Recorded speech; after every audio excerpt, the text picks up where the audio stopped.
प्रणाम गुरुजी।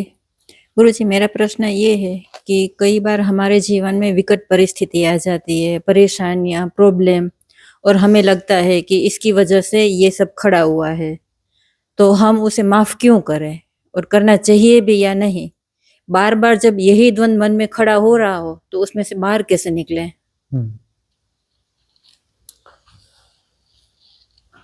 दैनंदिन जीवन में, व्यवहारिक जीवन में समस्याएं आती हैं और कई बार हमें लगता है कि इस व्यक्ति के कारण ये समस्या आई है। उस व्यक्ति के कारण जो समस्या आई है वह व्यवहारिक जगत की समस्या है। ऐसा नहीं कि समस्या नहीं, समस्या है और वह व्यवहारिक जगत की समस्या है। वह समस्या इसलिए है क्योंकि उसके साथ में कर्म प्रारब्ध हैं। समस्या हमने भी कभी क्रिएट की रही होगी, आज उसके माध्यम से समस्या वापस आ रही है। समस्या, सारी समस्याएं व्यवहारिक जगत की समस्याएं, पारमार्थिक जगत की समस्या नहीं है। व्यवहारिक जगत में देखोगे, उलझोगे तो वह समस्या परेशान करेंगी। व्यवहारिक जगत को कितना मूल्य देते हो उस अनुपात में परेशानी होती है। व्यवहारिक जगत को कम मूल्य दोगे तो कम परेशानी होगी, ज्यादा मूल्य दोगे तो ज्यादा परेशानी होगी। अब कोई व्यक्ति बार बार समस्या पैदा कर रहा है तो वहां पर या तो सह स्वीकार होगा कि ठीक है, कर्म प्रारब्ध है, या तो निपटारा कर लोगे प्रति संवेदन से। इस तरीके से उसके साथ व्यवहार करोगे कि बात वहीं खत्म हो जाए। अब कोई निकटवर्ती है, जो समस्या पैदा करते हैं ना, निकट के लोग ही करते हैं। कोई अनजान व्यक्ति समस्या पैदा करता है, ऐसा बहुत कम होता है, रेयर होता है। ज्यादातर समस्या पैदा करने वाले हमारे निकटवर्ती होते हैं।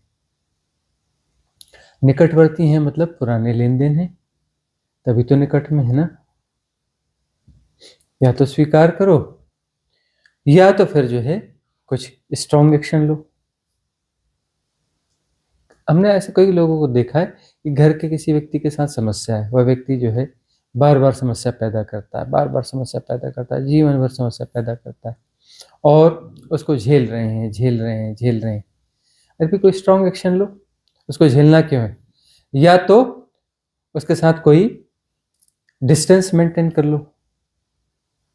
एक घर में रहते हैं, एक छत के नीचे रहते हैं और झगड़ते रहते हैं, झगड़ते रहते हैं। क्यों झगड़ते हो भाई? छतें अलग कर लो। साथ में रहना क्यों जरूरी है? क्यों जरूरी है साथ में रहना? यदि ऐसा स्ट्रॉन्ग कोई एक्शन लेते हो ना, तो वहां पे कर्म प्रारब्ध और भाग्य सब बदल जाता है।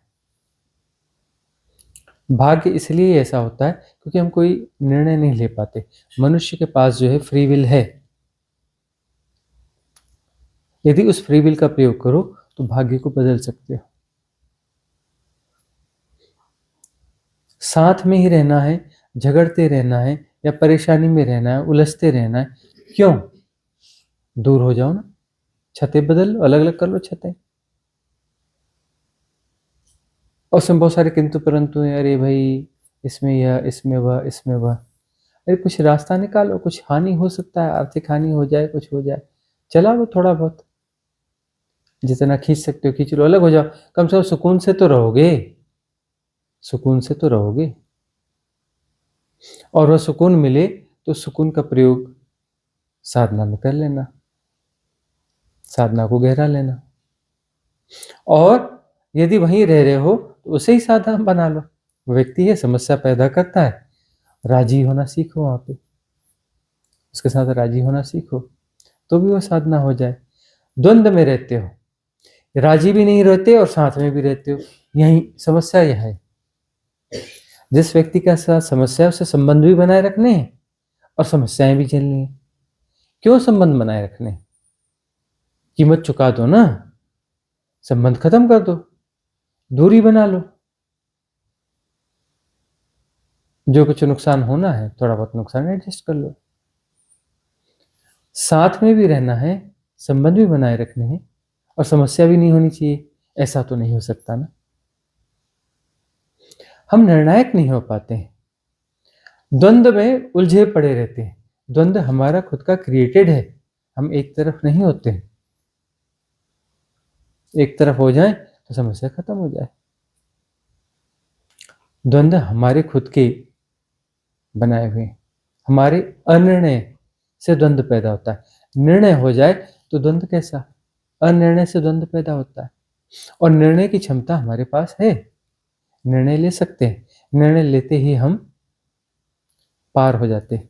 साथ में हो रहे हो, राजी हो रहो ना कि ठीक है, कर्म प्रारब्ध है, कर्म प्रारब्ध है, राजी है।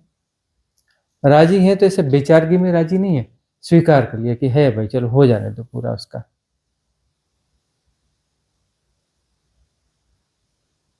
यह तो प्रतिसंवेदन से जियो, प्रतिसंवेदन से जीते नहीं हो। प्रतिसंवेदन में कीमत चुका दोगे जो भी होगी और डिस्टेंस मेंटेन कर लोगे।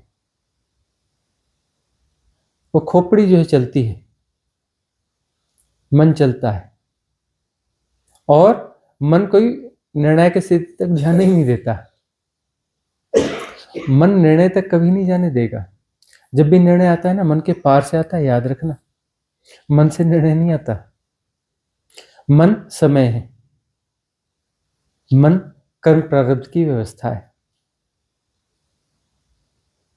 मन के पार उठोगे तो कर्मों के भोग नहीं होते, मन के भीतर रहोगे कर्मों के भोग रहेंगे।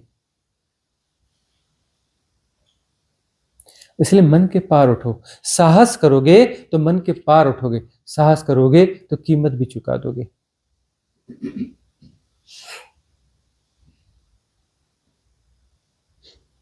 साहस करना पड़ता है।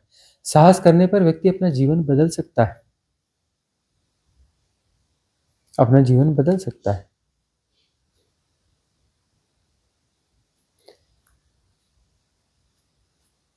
हम इस पे कई बार पे चर्चा भी करते हैं और देखते भी, हमें बड़ा आश्चर्य भी होता है कि बहुत सारे लोग जो है महानगरों में रहते हैं ना, यहीं पर है, ज़्यादातर लोग महानगरों से हैं। महानगरों में रहते हैं, साधक हैं, और महानगर में रहना बड़ा मुश्किल है उनके लिए। उन्हें पसंद नहीं है महानगर में रहना, लेकिन वहीं रहते हैं और पसंद बिल्कुल नहीं है। उन्हें खुली प्रकृति पसंद है, ताजी साफ हवा पसंद है, ऐसा पानी पसंद है जो केमिकल मुक्त हो, अल्कलाइन हो। उनका पूरा टेस्ट अलग है, लेकिन रहते महानगर में। उन्हें प्राकृतिक सुरम्यता पसंद है। थोड़ा कठोर लगता है हमारा कहना, प्राकृतिक सुरम्यता पसंद है, लेकिन रहते रहे कंक्रीट के जंगल में, निर्णय नहीं ले पाते ना। क्यों? बहुत सारे किंतु परंतु हैं। यदि निर्णय ले लो कि मुझे यह चाहिए, उसकी कीमत चुकाएंगे। कीमत चुकाएंगे तो हो सकता है कि हमारी आमदनी जो है कम हो जाएगी, आमदनी हमारी कम हो जाएगी, थोड़ा कुछ चीजें समृद्धि वाली खो जाएंगी। लेकिन ऐसी जगह पे जाके रहेंगे तो कुछ दूसरी चीज मिलेगी, कुछ खोया तो कुछ पाया भी। तो चुनाव तो हमारे हाथ में है ना, चुनाव तो हमारे हाथ में है ना।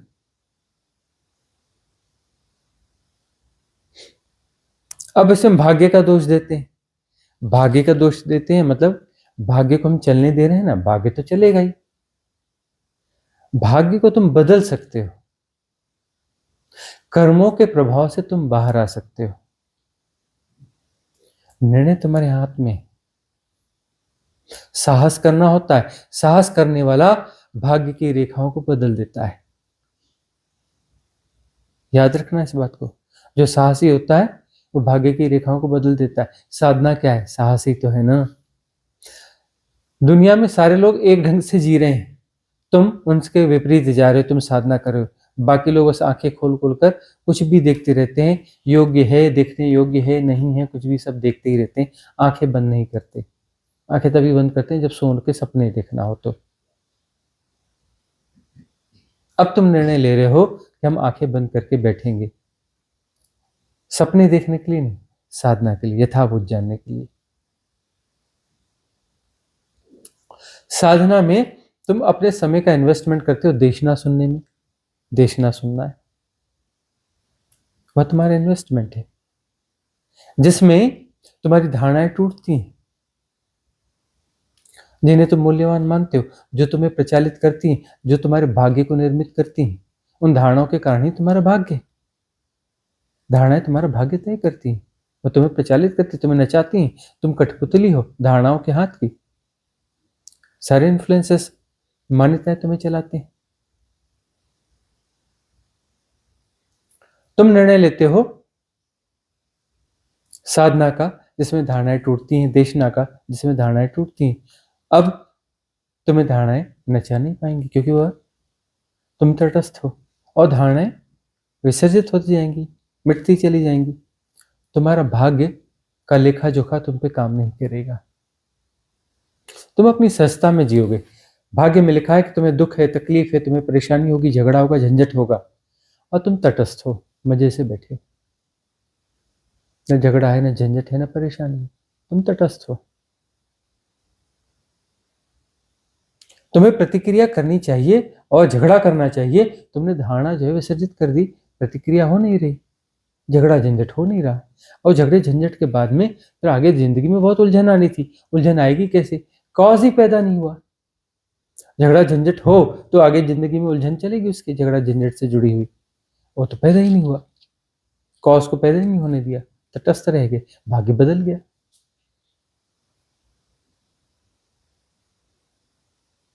समस्या है किसी व्यक्ति के साथ में, उसको माफ भी नहीं कर पाते। तुम देखना कहीं ऐसा तो नहीं है कि उसके साथ जो तुम्हारा इंटरेक्शन होता है, तुम भी उसमें इंटरेक्ट होकर कुछ ना कुछ करते हो, कुछ इस ढंग से बातचीत करते हो, कुछ इस ढंग से बिहेवियर करते हो कि वह अगला भी उसको कुछ ना कुछ करना होता है, अपने ढंग का कर रहा है। हो सकता है अनजेन्युइनली कर रहा हो, लेकिन उसको हमारा जो रिएक्शन है पसंद नहीं आता। भले कितना तर्कपूर्ण हो, हमारा रिएक्शन कितना भी तर्कपूर्ण हो, सही हो, कैसा हो, लेकिन सामने वाले को पसंद नहीं आता, तो वह अपने ढंग का रिएक्शन करता है। वो तुम्हें बड़े अटपटा लगे, असभ्य लगे, कैसा भी लगे, लेकिन ऐसा होता है। हमने बहुत सारे माँ बाप या परिवार वालों को देखा, किसी बच्चे को टोकते रहते हैं, टोकते रहते हैं, टोकते रहते हैं। कुछ समय बाद में वह बच्चा जो है रिएक्ट करता है, और जबरदस्त रिएक्ट करता है, ठंडा कर देता है। और उसके बाद उसके रिएक्शंस इतने खतरनाक रहते हैं कि इन बातों का कोई फर्क नहीं पड़ता उसके ऊपर में। हम तो कहते हैं कि वह जो बच्चा बिगड़ा है, उस माँ बाप के बार बार टोकने से बिगड़ा है। घर के परिवार के किसी सदस्य को बार बार टोकते रहो, टोकते रहो, टोकते रहो, छेड़ते रहो, कुछ करते रहो, तो बदला लेता है, फिर और बिगड़ के बदला लेता है। उसको अपने जीवन में कितनी भी बुराइयां, समस्याएं लानी पड़े, लेकिन उस ला करके वो बदला लेता है। अपने जीवन की बर्बादी की कीमत पर भी वो बदला लेता है। तो जिन बच्चों को बहुत रोक टोक से और ऐसे पाला गया है ना, वो बदला जरूर लेते हैं। तुम चाहते थे कि बहुत अच्छा बने, और बहुत बुरा बन के दिखाएगा ताकि तुम्हें ठेस लगे।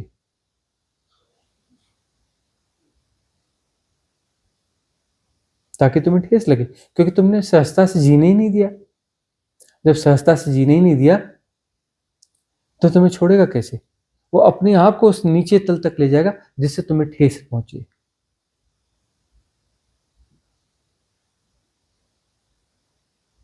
इसलिए सहज व्यवहार होना चाहिए। सहज व्यवहार से भाग्य जो विपरीत परिस्थितियां पैदा करता है, वह नहीं कर पाएगा।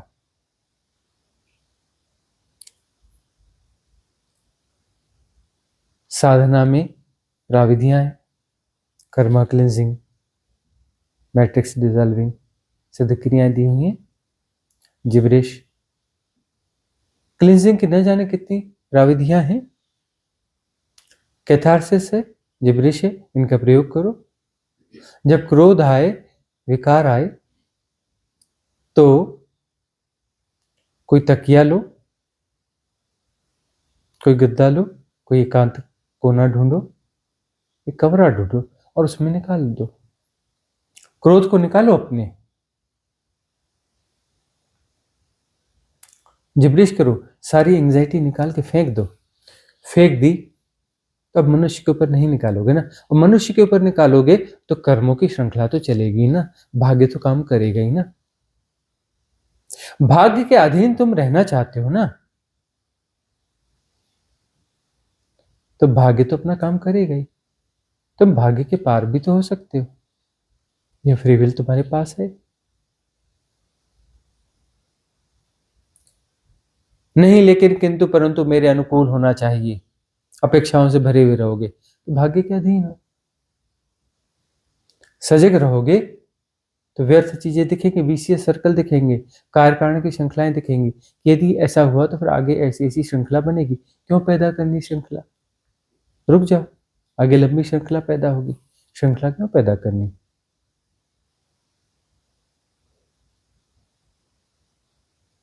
क्षमा नहीं कर पाते मतलब चोट ज्यादा लगी है, हृदय में आघात बढ़ा हुआ है, इसलिए क्षमा नहीं कर पाते।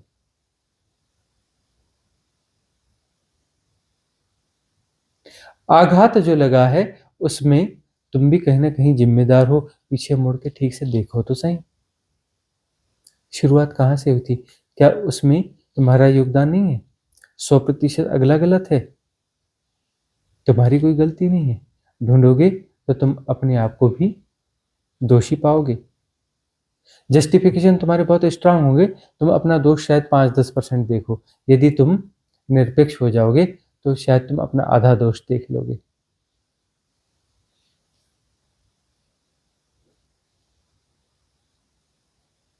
यथाभूत जानने से समस्या खत्म होती है, यथाभूत जानने से भाग्य मिट जाता है, तुम अपने भाग्य के निर्माता हो जाते हो। यथाभूत जानो, धारणाओं से देखोगे तो तुम भाग्य से प्रचालित हो रहे हो, कठपुतली हो। कठपुतली को तो बस कठपुतली की तरह ही जीना है, जैसे नचाएंगे, जैसे कर्म नचाएंगे। प्रारब्ध कर्म क्रियमाण होंगे और तुम्हें नचाएंगे, तुम नाचोगे। क्यों नाचोगे? क्योंकि तुम सजग नहीं हो, तुम सहज नहीं हो, तुम जागरूकता पूर्वक यथाभूत नहीं जान रहे हो।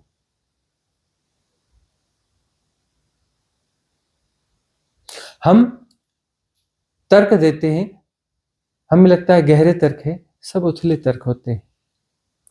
किंतु ऐसा है, यह वैसा है, वह वैसा है, ये तो बड़ी मोटी मोटी बातें हैं, बड़ी मोटी मोटी बातें सतह की।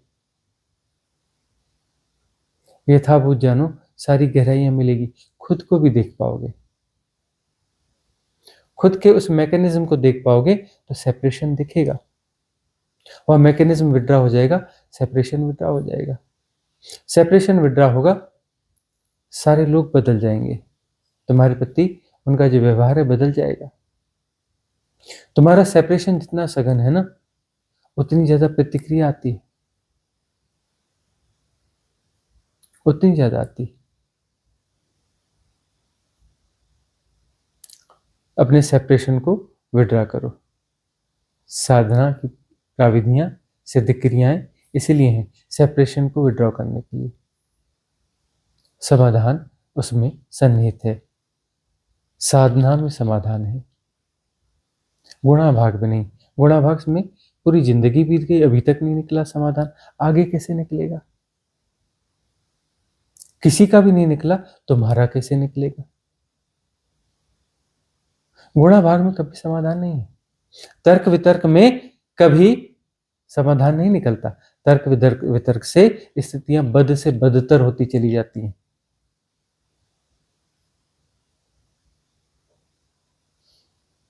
साधना में जाओ, दृष्टिकोण मिटेंगे, दृष्टि जागेगी और सिंहावलोकन करोगे, यथाभूत जानोगे। समस्या का समाधान समस्या के भीतर ही होता है और जैसे वो प्रकट होगा प्रति संवेदन से समाधान घट जाएगा। अगला प्रश्न। संध्या जी का प्रश्न है गुरुजी। हम्म प्रणाम बाबा जी। क्या एकाकीपन के बाद ही एकत्व यानी एक्सपांशन घटित होता है, जैसे क्रिस्टलाइजेशन के बाद ही एक्सपांशन होता है, जिसे संसार में हम एग्जाम्पल देखते हैं डमरू का, ऐसे उन्होंने ये क्वेश्चन रखा है। हम्म क्या एकाकीपन के बाद एक्सपांशन होता है? फैलना, विस्तारित होना।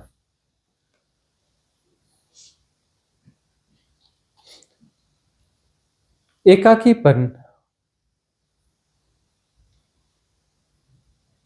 और एकांत। एकाकीपन सालता है, एकाकीपन सालता है, चुभता है, अटपटा लगता है, हम उसे भरना चाहते हैं। एकाकीपन मन की अवस्था है, मन के पार की नहीं। एकांत मन के पार की अवस्था है। एकांत मन के पार की अवस्था है, जहां पर हम एक होकर रह रहे हैं। एकाकीपन हम उपेक्षित महसूस कर रहे हैं, हम अन्यों को चाहते हैं, लेकिन परिस्थिति वश हम जो है उपेक्षित से हैं, अलग थलग पड़े हुए। वह एकाकीपन है। एकांत मतलब हम एक हो गए, एक के साथ राजी हैं, एक के साथ राजी। हम सेपरेशन की एक्सरसाइज नहीं कर रहे हैं। तो एकांत की स्वीकृति विस्तृतीकरण की स्वीकृति है। हम विस्तारित होते हैं, एक्सपॉन्ड होते हैं, फैलते हैं। एकाकीपन तो प्रतिक्रियात्मक है।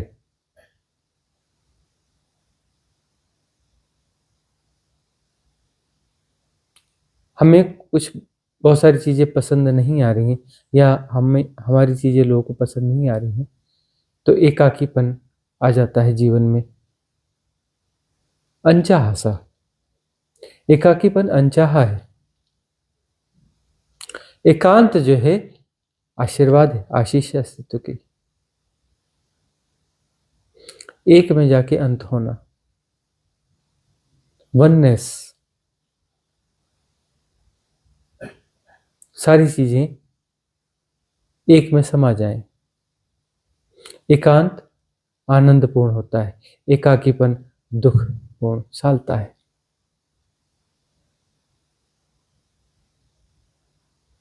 एकाकीपन संकुचन है, एकाकीपन संकुचन है, एकांत विस्तारीकरण है।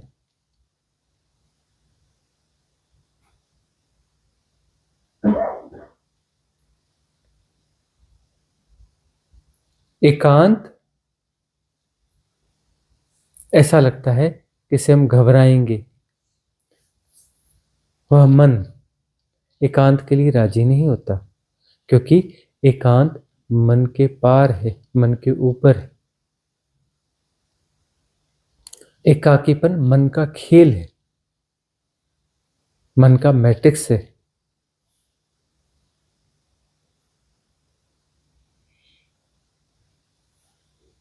एकाकीपन नहीं, एकांत। एकांत हमारे भीतर है, गहराइयों में। एकाकीपन मन का मैट्रिक्स है, मन की घटना है।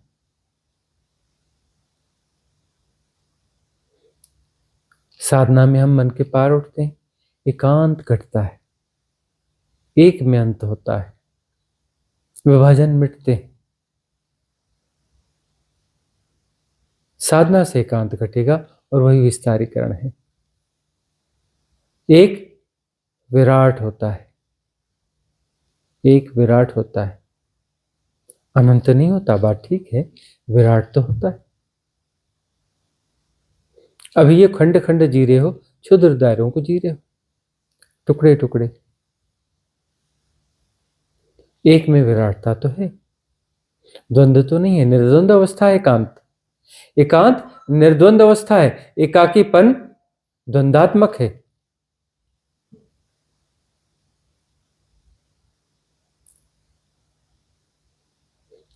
अन्यों की उपेक्षा से एकाकीपन पैदा होता है, द्वंद्वात्मक है, ससीम है, क्षुद्र है, प्रतिक्रियात्मक है। एकांत बियॉन्ड माइंड, वननेस, विराटता, फैलने की घटना है। अगला एक आध प्रश्न और है।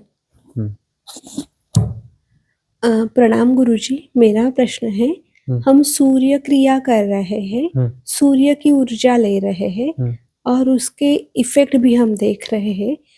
तो हम जब शाम को घूमने जाते हैं तो चंद्र की भी ऊर्जा हमें मिलती है और उसका भी अनुभव हम ले रहे हैं। तो दोनों का उपयोग क्या है और उसमें डिफरेंस क्या है? क्या आप इसके ऊपर प्रकाश डालेंगे? सूर्य क्रिया में हम सूर्य से दिव्य पोषण अर्जित करते हैं। पोषण तो सूर्य से ही आ रहा है, एक वया वया वया आ रहा है, एक सीधा आ रहा है। वया वया वया यानी कि सूर्य हो रहा है, धरती सूर्य ही है। उस विस्फोट में जितने भी ग्रह हुए हैं वह सूर्य ही है। सूर्य के होने का ढंग है, धरती सूर्य से अलग नहीं हुई है, उसके आसपास चक्कर लगा रही, सूर्य के होने का ढंग है। सौर मंडल है, मंडल है, जैसे कि एक अणु है, उसका अपना मंडल है, उसको हम एक अणु कहते हैं ना। उसमें बहुत सारे परमाणु होते हैं, बहुत सारे कण होते हैं, इलेक्ट्रॉन प्रोटॉन न्यूट्रॉन्स होते हैं, पूरा एक मंडल है ना, उसे हम एक अणु कहते हैं ना। तो वैसे ये एक सूर्य है, तो सूर्य के होने का ढंग है, उसके होने के ढंग में ये धरती और बाकी ग्रह नक्षत्र हैं जो उसके भीतर ऑर्बिट में घूम रहे हैं, कक्षीय गति कर रहे हैं। तो वही है, सूर्य ही है। धरती सूर्य के होने का ढंग है और सूर्य यहां पर धरती में हो रहा है, धरती में बहुत ढंग से हो रहा है। वनस्पतियों के रूप में हो रहा है, अन्न फल फूल सब्जियां इस रूप में हो रहा है, जीव जंतुओं के रूप में हो रहा है, मनुष्य के रूप में हो रहा है, सूर्य ही हो रहा है ना। और फूड चेन में एक्चुअली हमें कुछ भी लगता हो, एक सघन प्रेम है, एक दूसरे को पोषित करना। वह एक दूसरे दरअसल है ही नहीं, वही है, सूर्य ही तो है। अब वहां वया वया वया हो रहा है, इसमें वनस्पतियां अनाज फल फूल पैदा हो रहे हैं और मनुष्यों ने खा रहा है। कुछ ऐसा भी होता है, उसे जीव जंतु खा रहे हैं, उन जीव जंतु को फिर मनुष्य खा रहा है, एक दूसरे को खा रहे हैं, फूड चेन है, वया वया वया वया हो रहा है।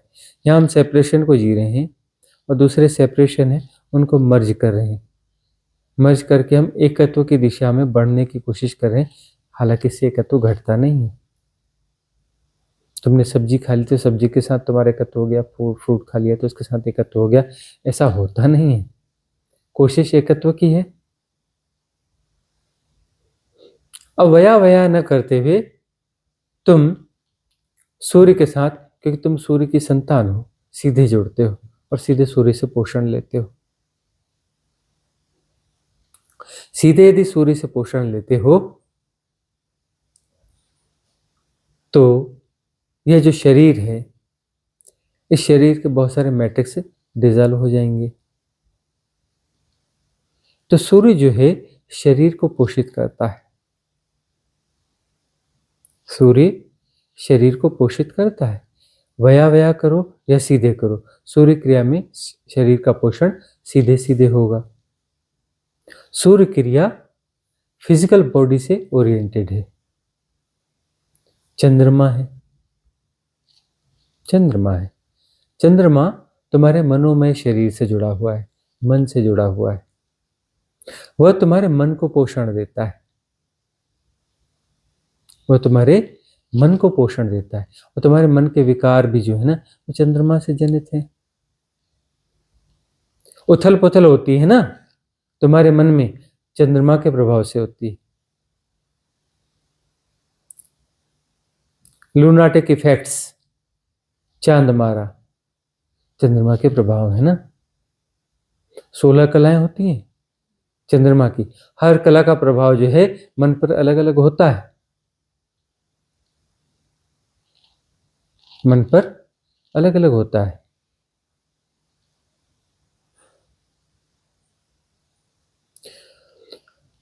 चंद्रमा के साथ तुम रेजोनेंस बनाते हो तो तुम्हारा मन जो है उस रेजोनेंस में सौंदर्य की क्षमताओं को विकसित करता है। यदि तुमने जिया हो चंद्रमा को, चंद्रमा की 16 कलाओं को, तुम जब भी चांद आकाश में होता है कुछ न कुछ समय चांद के साथ बिताते हो, चंद्रमा के साथ बिताते हो, चंद्र कलाओं का आनंद लेते हो, रेजोनेंस अपना बढ़ाते हो, तो तुम्हारे भीतर सौंदर्य बोध बढ़ता है। सौंदर्य बोध बढ़ना मन का उदात्तीकरण है।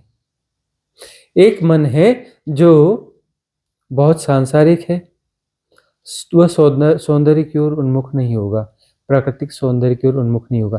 तुमने बहुत सारे बिजनेसमैन देखोगे, धुरंधर बिजनेसमैन, उनको बगीचे में ले जाओ कुछ समझ में नहीं आता, ज्यादा से ज्यादा ये कहाँ, ये फलाना पेड़ है, इसकी महंगी लकड़ी है क्या, क्या भाव चल रहा है, इसका फर्नीचर अच्छा बनेगा क्या। धुरंधर बिजनेसमैन। ऐसे बाग लगाए जा सकते हैं क्या, ये ऐसा लगा करके अपना जो है ऐसा किया जाए तो इसमें ऐसा बिजनेस चल सकता है क्या। उसे सौंदर्य नहीं दिखाई देगा। और कुछ ऐसे लोग रहते हैं जिन्हें हम थोड़ा पागल सा भी कहते हैं, चित्रकार, कवि, पेंटर। वो अपना सुंदर बाग में चले जाएं, जंगल में चले जाएं, ठगे से खड़े रह जाते हैं, डूब जाते हैं। बाद में कोई हिलाए, हाँ, फिर उन्हें ख्याल आता, अच्छा मैं भी हूं, अच्छा मैं भी हूं क्या, खो जाते हैं और उसे सहज लेना चाहते हैं, अपनी कविता में, अपने चित्र में, अपनी पेंटिंग में सहज लेना चाहते हैं। सौंदर्य बोध। तो सौंदर्य बोध से जुड़ा हुआ व्यक्ति चंद्रमा के साथ में उदात्तता से जुड़ा हुआ है, मित्रवत जुड़ा हुआ है। जो भी कलाकार है वह चंद्रमा का मित्र है।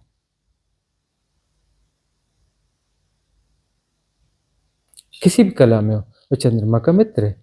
मतलब चंद्रमा की उदात्तता उसके मन का हिस्सा है, उसकी संवेदना है।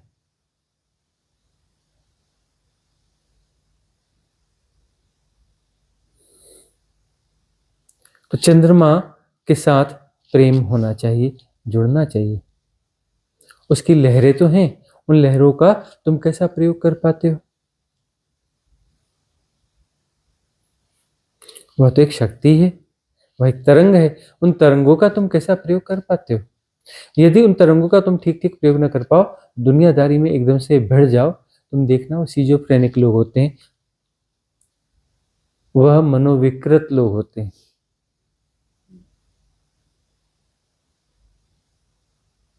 उनके साथ बैठ करके अच्छी तरंगे नहीं आती, उनके साथ बैठना बहुत भारी लगता है, अटपटा लगता है। जो बहुत संसारी किस्म के लोग रहते, गुणा भाग में जीने वाले, जो प्रकृति के साथ जुड़े हुए नहीं है, जो चंद्रमा के साथ जुड़े नहीं हुए। चंद्रमा के साथ जुड़ोगे तो प्रकृति के प्रेम में पड़ोगे ही पड़ोगे, प्रकृति के साथ जीने के अवसर ढूंढोगे, प्रकृति के साथ सामंजस्य बिठा लोगे, प्रकृति की समझ होगी, प्रकृति का आनंद लोगे, समरस होगे प्रकृति के साथ में। ये शरीर प्रकृति है, इस शरीर को प्रकृति के साथ तालमेल में लाओगे तो एक हार्मनी पैदा होती है। वह हार्मनी मनोमय कोश की हार्मनी होती है। इससे मनोमय कोश भग्न होगा और वह तरंगे उदात होकर मन के पार जाएंगी। मन के पार उठते ही आनंद है। मन की उदात्तता में आनंद है। मन के नीचे गिरने में दुख है, संताप है, पीड़ा है, रिग्रेट्स हैं। ये मन की निम्न दशाएं। मन की उच्च दशाएं आनंद की ओर हैं। मन के पार निकलते ही आनंद की हिलोर है। प्रकृति की परमात्मा का सौम्यतम द्वार है। ये हम बार बार कहते हैं प्रकृति परमात्मा का सौम्यतम द्वार है। चंद्रमा से शुरू करो, सुंदर होगा। चंद्रमा सुंदर है तभी तो देखो लाखों कविताएं, लाखों गीत, लाखों गजलें हैं चंद्रमा के ऊपर में। चंद्रमा पर कितनी सुंदर सीनरीज हैं, पेंटिंग्स हैं, कितने चित्र हैं। चंद्रमा से शुरू करो। चंद्रमा के साथ प्रकृति से जोड़ बैठेगा। प्रकृति के प्रेम में पड़ोगे, प्रकृति के सौंदर्य का रसपान कर पाओगे। सौंदर्य बोध जागेगा। सौंदर्य बोध का जागना आनंद की ओर गतिमयता है। आनंद की समझ, आनंद की अनुभूति सौंदर्य बोध से ही संभव है।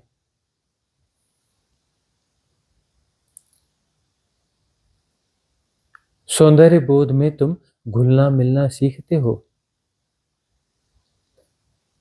प्रकृति के प्रेम में पड़ोगे, प्रकृति का सौंदर्य समझ में आएगा। सौंदर्य बोध का मतलब तुम प्रकृति में घुले मिले तभी तो सौंदर्य का रसपान हो पाया ना। बगैर प्रकृति में घुले मिले प्रकृति के सौंदर्य को तुम अनुभूत कैसे कर पाओगे?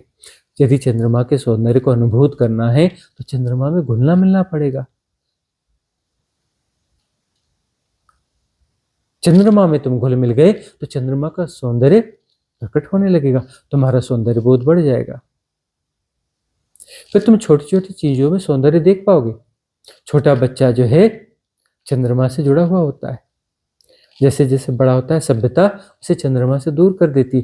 छोटा सा बच्चा चांद को देखकर हाथ उठाता है, चांद को पकड़ने की कोशिश करता है। छोटा सा बच्चा 4-6 महीने का, 7-8 महीने का, 10 महीने का, साल भर का, थोड़ा बड़ा होता है तो तुतलाता है चंदा मामा। और चंदा मामा कहकर वह जो प्रकृति के साथ जुड़ा होना अनुभूत करता है। बच्चा आनंदित होता है क्योंकि वह चंद्रमा के साथ जुड़ा हुआ है। उसे घास के फूल भी दिखाई पड़ते हैं और वह झुक के बैठ जाता है, घास के फूल को अच्छे से देखता है, आनंदित होता है।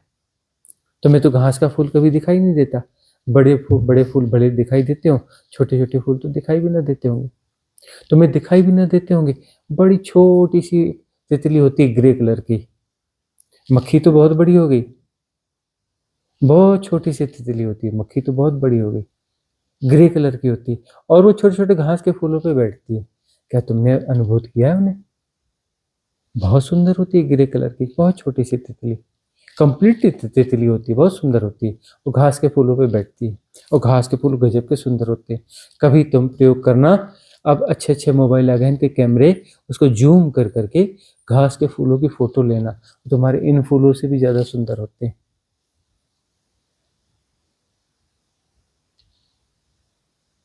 तितली के रंगों को तुम महसूस कर पाते हो? कितनी रंग बिरंगी होती हैं तितलियां। उनके उड़ने के ढंग को तुम महसूस कर पाते हो? चिड़ियों के चहचहाट के सौंदर्य को तुम पी पाते हो कण के माध्यम से?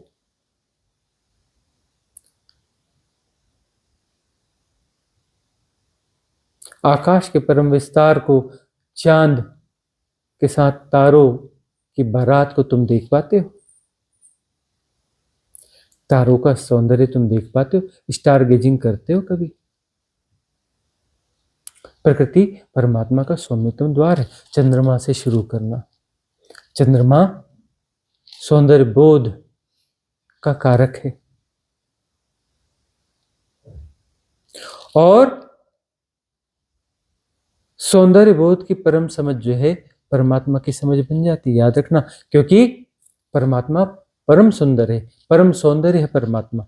परम सौंदर्य की यात्रा में चंद्रमा सहायक है। परमात्मा परम सौंदर्य है। परम सौंदर्य का बोध ही तो परमात्मा है ना। ये सृष्टि क्यों है? आनंद से उद्भूत है, आनंद के तानों बानों से बनी है। आनंद के तानों बानों से बनी है तो उनमें उसमें सौंदर्य तो होगा ना। तो सौंदर्य का दर्शन क्यों नहीं हो पा रहा है? तुम कहां कट गए, कहां चूक गए? जो आनंद के तानों बानों से सृष्टि बनी है उसमें तो परम सौंदर्य होना चाहिए ना। उस परम सौंदर्य को देखने की आंख तुम्हारे पास क्यों नहीं है? कहां गलती हो गई है? कहां कट गए तुम?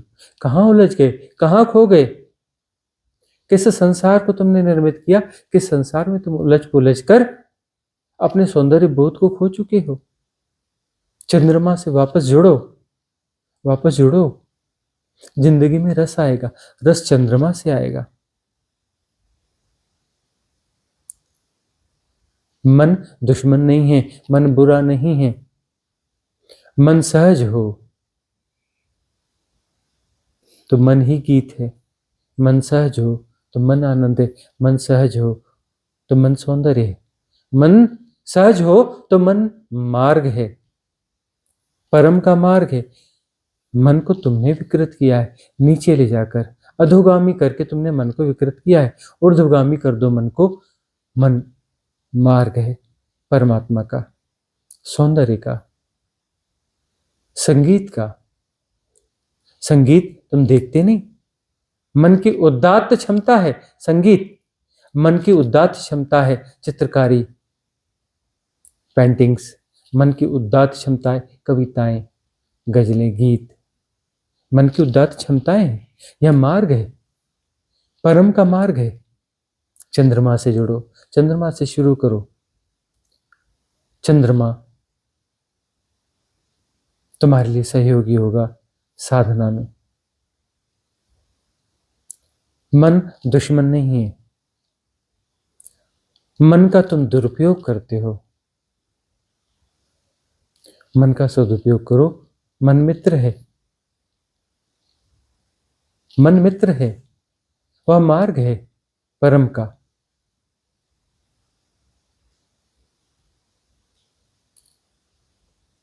चंद्रमा से शुरू करो। अगला प्रश्न आपका ही है। जया जी, अगला प्रश्न कम्युनिटी से है। हाँ। हाँ, किन का प्रश्न है?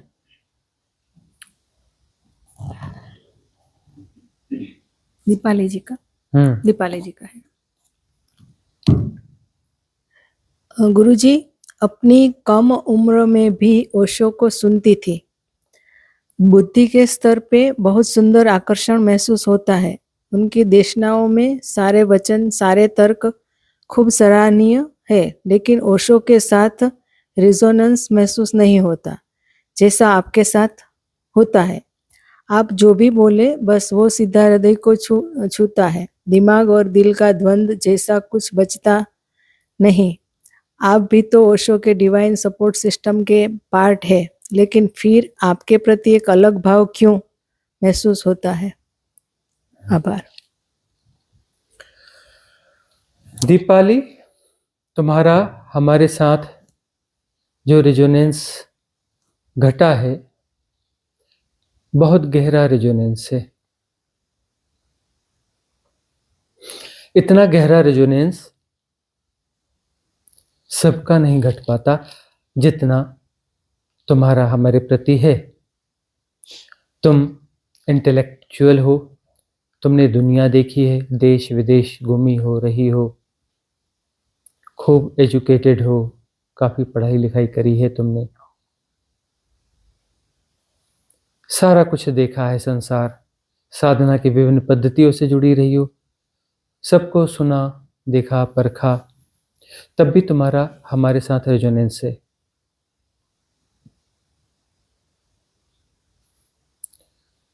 ओशो को तुमने बहुत सुना और तुम्हें पसंद है, लेकिन वह बात तुम्हारी वहां नहीं बन पाती जो हमारे साथ बनती है। लेकिन ओशो को सुनना तुम्हें अच्छा लगता है। हमें सुनने के बाद अब तुम कहीं और कुछ नहीं सुन पाती हो, छूट गया सब कुछ, बहुत भटका, बहुत देखा, सब छूट गया, अब तुम हमें ही सुनती हो। ऐसा क्या है? दीपाली ने लिखा है कि उस ओशो, महाअवतार बाबा और इजोटेरिक सपोर्ट सिस्टम ने मिलकर के जो divine mega cosmic energy support system build किया है, हम भी तो उसका एक हिस्सा है, पार्ट है। तो ऐसा क्या है?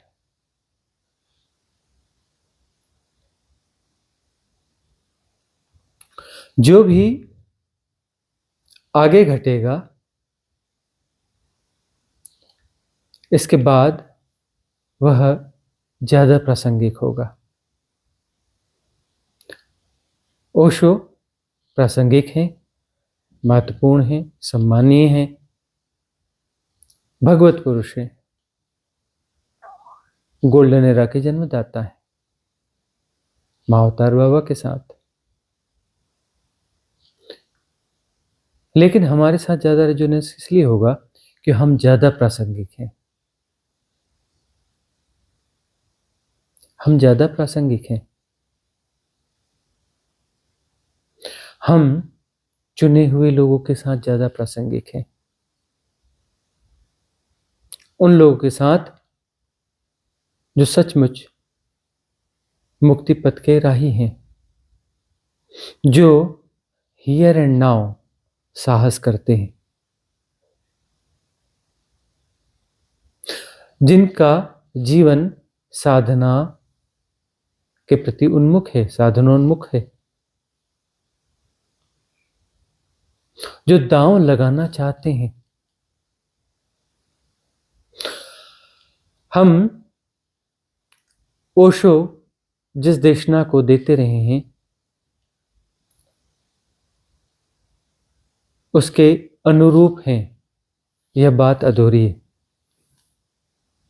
ओशो जो देशना देते रहे हैं, हम उसका संवर्धन है, अनुरूप नहीं है, संवर्धन है। ओशो की देशना आगे जहां जाती, जैसा आगे होती, हम वह हैं। ओशो की पुरानी देशना का रिपीटेशन नहीं है हम। ओशो का जो यदि और उन्नयन होता, वह क्या होता? वह हम है, और सिर्फ वही नहीं। बुद्ध आज होते तो कैसे होते? उनकी देशना का जो महत्व उन्नयन होता, वह भी हम हैं। और हमारी एक अपनी साधना पद्धति, अपनी यात्रा रही है, और वह जो उन्नयन हो सकता है, वह भी उन्नयन हम है। और बहुत गौर से देखोगे, बहुत गौर से देखोगे, बहुत गौर से देखोगे तो कबीर आज होते और उनका जो उन्नयन होता सहज प्रवाह में, वह भी तुम हम में पाओगे।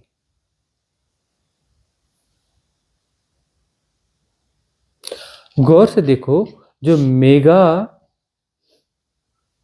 Divine cosmic energy support system,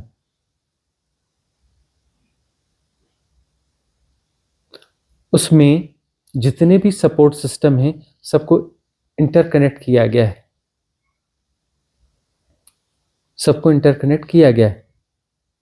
उसका फल कहीं ना कहीं तो आना था ना। उसका एक बड़ा पीक कहीं ना कहीं तो बनना था ना, तुम हम में पाओगे वह। जितने भी वह डिवाइन कॉस्मिक सपोर्ट सिस्टम हैं, उनका एसेंस हम में पाओगे।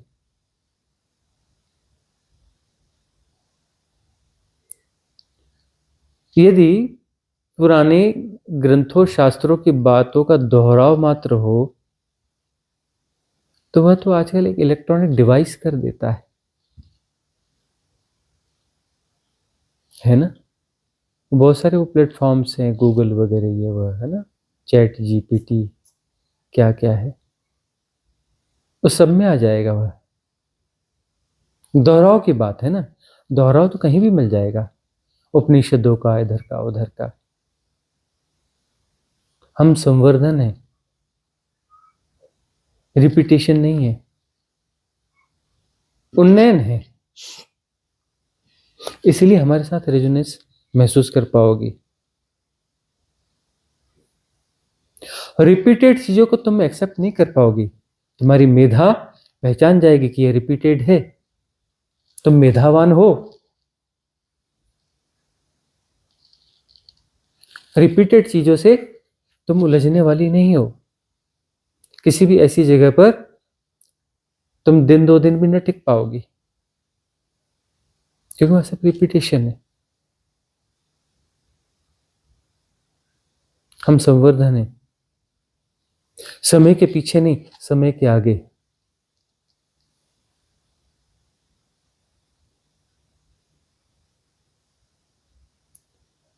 इसीलिए तुम्हारा हमारे साथ गहरा रेजोनेंस है, और यह रेजोनेंस तुम्हारे लिए मुक्ति का पथ बनेगा। अगला प्रश्न किसका है? कम्युनिटी से ही है। स्वामी जी, मैं कुछ पूछना चाहती हूँ। आपके आपके इस समय में जीवंत गुरु कोई पहले थे? आपने जो ये सब सीखा है, साधना वगैरह? अच्छा, कोई टीचर कहीं पर हमने टीचर किसी स्कूल नहीं, में? आपके जैसे, आप हमारे गुरु है ना, अभी सदगुरु वैसा है। अच्छा, हम किसी भी जीवन सतगुरु के सानिध्य में नहीं रहे। अच्छा,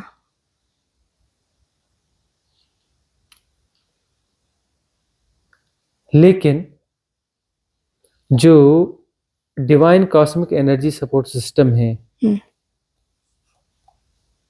उसके रेजोनेंस में बाई बर्थ है, बाई बर्थ है, और पिछले जन्म की हमारी साधना पूर्ण है, पूर्ण साधना है। और कायदे से हमें हमारा जन्म नहीं होना चाहिए था, हमारा जन्म नहीं होना चाहिए था। लेकिन कुछ रहस्यमयी व्यवस्थाएं होती हैं, इजोटेरिक सिस्टम्स कुछ काम करते हैं, अस्तित्वगत कुछ व्यवस्थाएं होती हैं जिसमें कई बार अटकाया जाता है, सगदागामी बनाया जाता है, एक जन्म और दिया जाता है। हमने गुरु की भूमिका पिछले जन्म में निभा चुके थे। उस हिसाब से बात पूरी हो जानी चाहिए थी, क्यों डिलीवरी हमने दी थी, न दी हो ऐसा नहीं था, लेकिन उसके बावजूद सगदागामी बनाया गया, क्योंकि कुछ गहन डिलीवरीज देनी थी, क्योंकि यह divine cosmic energy support system बनना था। और एक जो है बैकअप प्लान होता है। यह संभावना थी कि ओशो के साथ ऐसा हो सकता है, जहर दिया जाएगा, ओशो को शरीर छोड़ना पड़ेगा। और जहर देने वालों को पता नहीं था कि वह अस्तित्व को नहीं हरा सकते। उन्होंने लगा कि ओशो यदि शरीर छोड़ देंगे बात खत्म हो जाएगी। वह जो देना चाहते हैं, जो डिलीवरीज देना चाहते हैं, वह रुक जाएगी, बात खत्म हो जाएगी। अस्तित्व को नहीं हराया जा सकता। उन्होंने जो सुरताल बैठाया था और जो असली डिलीवरीज उन्हें देनी शुरू करनी थी। अब उपनिषदों के पार की डिलीवरीज देनी थी, बहुत ऊंची डिलीवरीज देनी थी, उनके द्वारा आनी थी। उन लोगों को लगा कि वह अब नहीं आ पाएंगी क्योंकि शरीर तो छीन लिया, अस्तित्व को नहीं हराया जा सकता। तो अस्तित्व का प्लान बहुत स्ट्रांग होता है। तो डिलीवरीज अब आप लोगों के सामने आ रही हैं, अपनी प्रतिक्रिया सुन रहे हैं।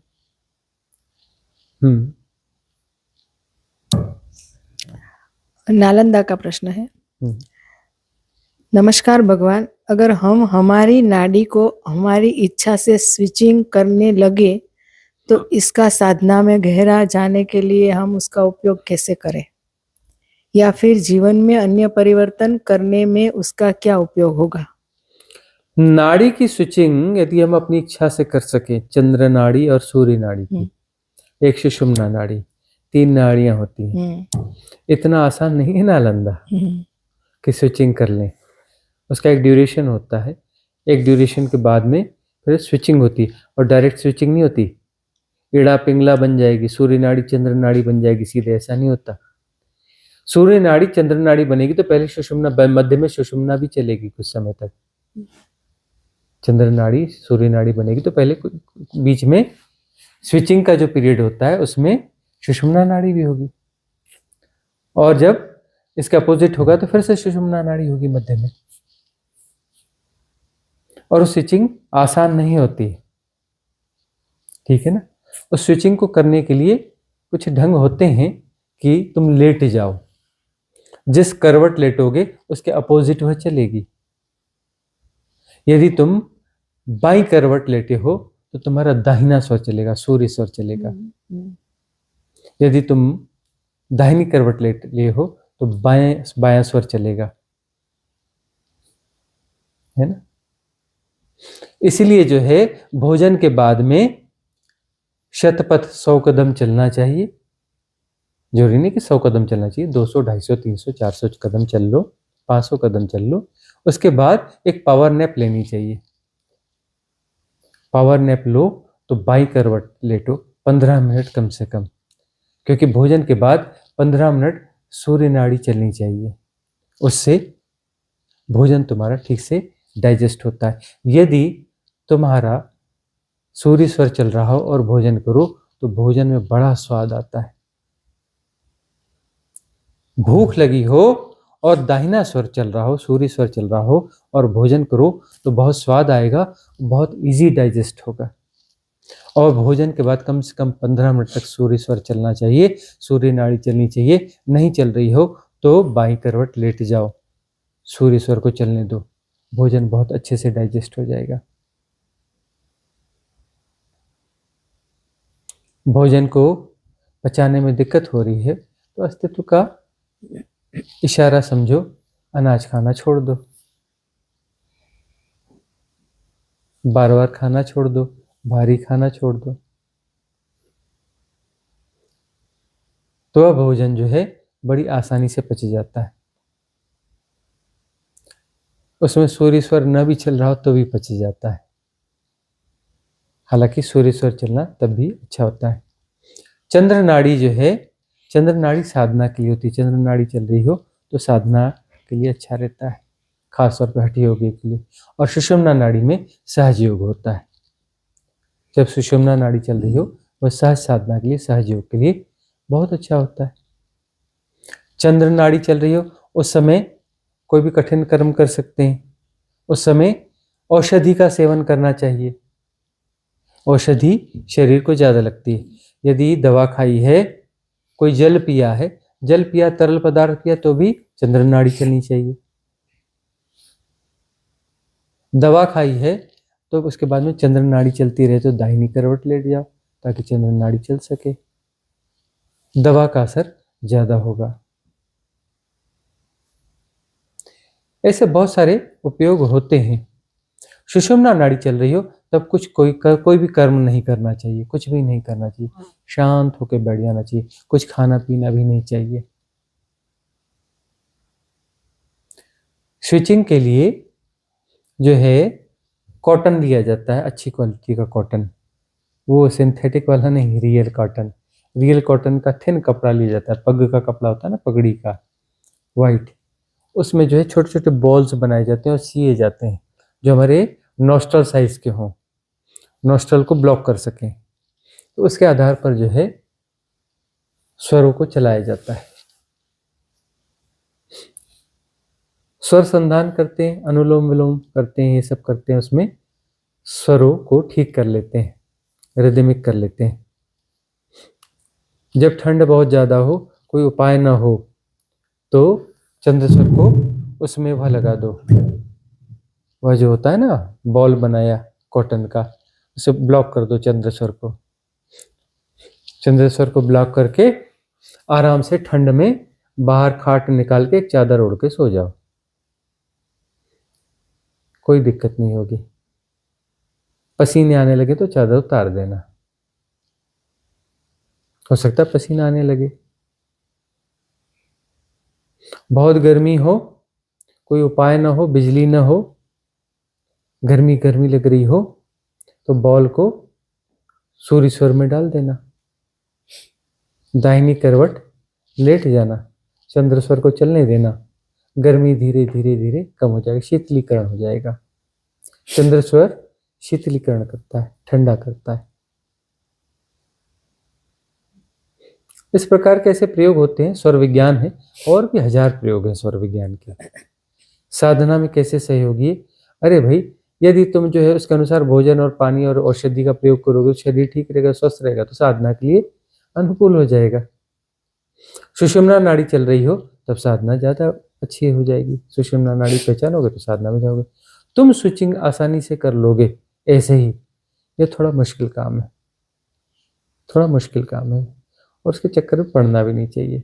जो सहजता से हो रहा है, हो रहा है। उसके साथ डिस्टर्ब करोगे तो कॉस्मिक रिदम को खो दोगे। मालूम है ना, सारे स्वस्थ व्यक्तियों का स्वर एक जैसा चलता है। जितने लोग बैठे होंगे ना, सबका स्वर एक जैसा चल रहा होगा। कुछ 1-2 लोगों का स्वर विपरीत चल रहा होगा। जिनका विपरीत चल रहा होगा उसको अलर्ट रहना चाहिए, उसकी तबीयत खराब होने वाली है। किसी व्यक्ति का यदि अन्य लोगों के हिसाब से अलग स्वर चल रहा हो तो वह उसकी तबीयत खराब हो जाएगी। यह जो है सुबह उठने पर तय होता है कि आज कौन सा स्वर चलेगा, और सबका वही स्वर चलेगा। सूर्योदय के समय में सबका वही स्वर चलेगा। जिन लोगों का अपोजिट स्वर चल रहा है उनको सजग होने की जरूरत है, और लगातार कुछ दिनों तक हो रहा है तो एकदम से उनको अच्छे औषधि वाले से, वैद्य से मिलना चाहिए। एकदम से उपवास चालू करना चाहिए, बहुत सारे प्रयोग चालू करना चाहिए, क्योंकि उन्हें गंभीर बीमारी होने वाली है, गंभीर बीमारी होने वाली है।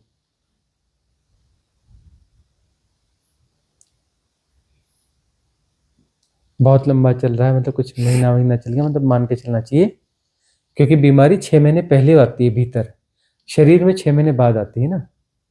भीतर तो 6 महीने पहले पैदा होती है जब बीमारी पैदा होती है, और बीमारी पैदा होगी तो तुम्हारे स्वर में आ जाएगी।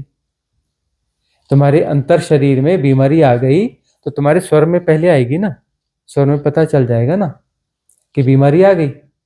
तुम्हारे शरीर में पता नहीं चल रहा है, लेकिन तुम्हारे भीतर तो आ चुकी है।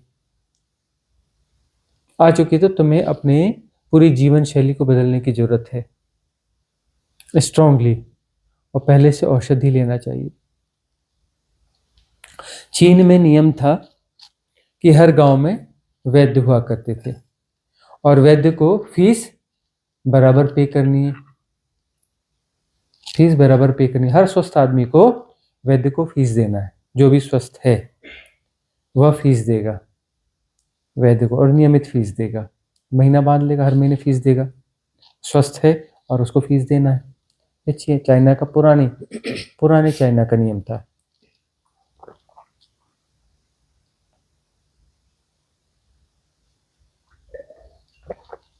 कोई आदमी बीमार पड़ेगा तो बीमार पड़ने के बाद वैद्य उससे फीस नहीं लेगा, उसका पूरा इलाज करेगा और उसको फंड देगा, उसको पैसा देगा। वैद्य पैसा देगा, फ्री में इलाज भी करेगा, माफी भी मांगेगा, और गांव में आलोचना भी होगी उसकी, वैद्य की। गांव वाले उस वैद्य की आलोचना करेंगे कि यह बीमार पड़ गया, इसको पता नहीं था कि बीमार पड़ने वाला है, कैसा वैद्य है ये, बीमार पड़ने के बाद इलाज कर रहा है, इसको पता नहीं चला कि इसको बीमारी आने वाली है। तो चिकित्सा विज्ञान ऐसा था कि पहचान लेते थे, अरे ठहरो तुम, वो फीस देने आया, उसका नाड़ी परीक्षण करेगा, देखेगा, अरे ठहरो तुम बीमार पड़ने वाले हो 6 महीने बाद, 5 महीने बाद, तुम्हारा खान पान बदला जाएगा, तुम्हारा यह किया जाएगा, तुम यह दवा लोगे, ऐसा पथ्य ऐसा पथ्य ऐसा, सब इस हिसाब से चलोगे। सघन चिकित्सा में उसको डाल दिया जाएगा ताकि वो बीमार न पड़े। यदि बीमार पड़ गया मतलब वैद्य कमजोर है। गांव में 2 4 5 लोग बीमार पड़ गए तो उस वैद्य की छुट्टी हो जाएगी, उसका प्रचार कर देंगे, भाई ये एक वैद्य है, किसी भी गांव में आए तो उसे वैद्य का काम नहीं देना, अयोग्य है।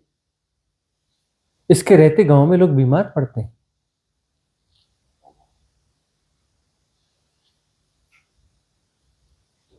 तो गहन विज्ञान में जाओगे, ये सब स्वर से जुड़े हुए विज्ञान है।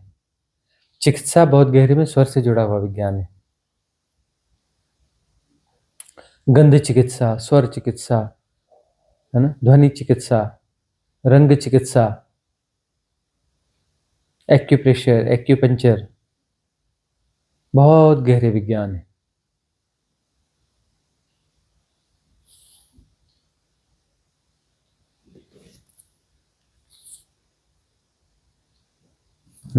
अगला प्रश्न किसका है? जिज्ञा का है स्वामी जी। स्वामी जी, हृदय से कृतज्ञता, मन, बुद्धि और अहंकार के विषय में कुछ स्पष्टता आने लगी है। चित्त को अनुभव के स्तर पर कैसे जाना जाए? चित्त का वास्तविक क्षेत्र क्या है? क्या मन और चित्त दोनों को आधुनिक भाषा में सबकॉन्शियस माइंड के अंतर्गत समझा जा सकता है? चित्त को कैसे समझा जाए?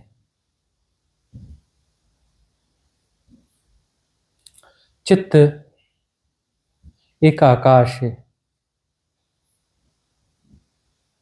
उस आकाश के भीतर खेल चल रहा है। उस चित्ताकाश में धारणाएं प्ले करती हैं, मान्यताएं प्ले करती हैं, सर्वाइव करती हैं, स्टोर होती हैं।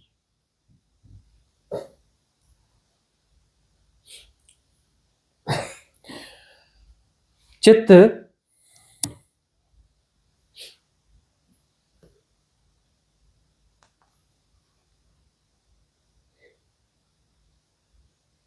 के आकाश को निर्मल करने के लिए साधना होती है।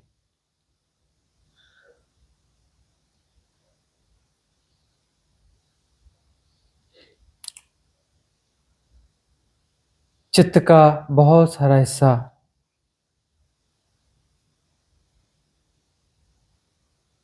धारणाओं से, मान्यताओं से ग्रस्त है।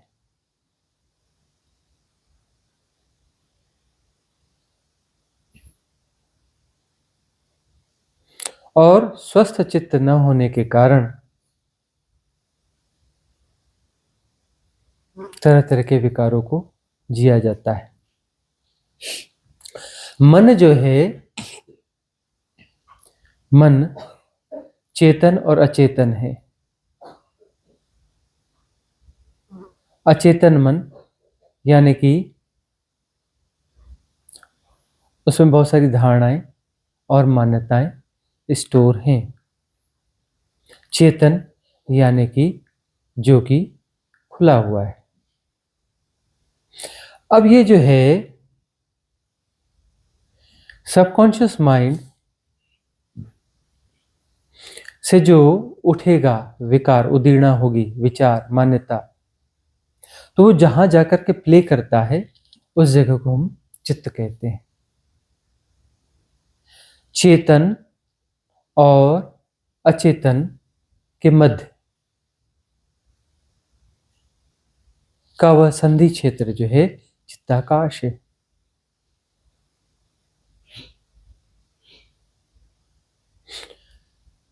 जो भी उदीर्णा होगी संस्कारों की, धारणाओं की, वह उदीणा चित्त में प्ले करती है, उस आकाश में प्ले करती है।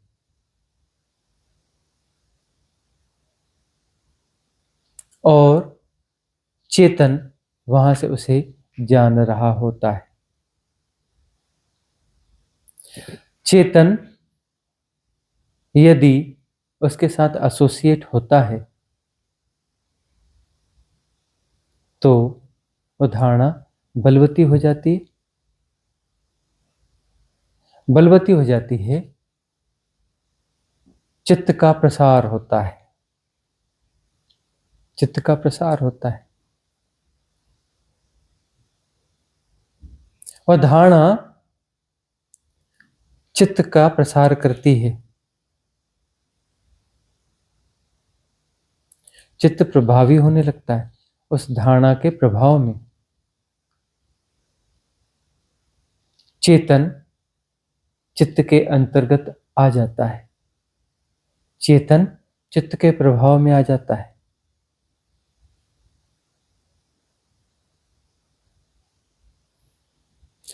चित्त चेतन को आकर्षित करता है धारणा के माध्यम से और संसार रचता है, संसार सृजित करता है।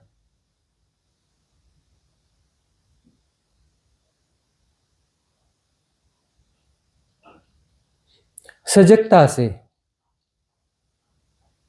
तटस्थता से,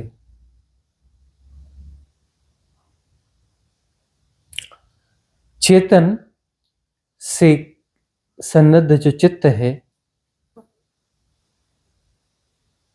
चित्त का वह ऊपरी हिस्सा जो चेतन से सन्नद्ध है, तटस्थता से, सजगता से जो उदीणा होती है धारणाओं की, उसे यथाभूत जानता है। उस यथाभूत जानने में उसकी निर्जरा होती है।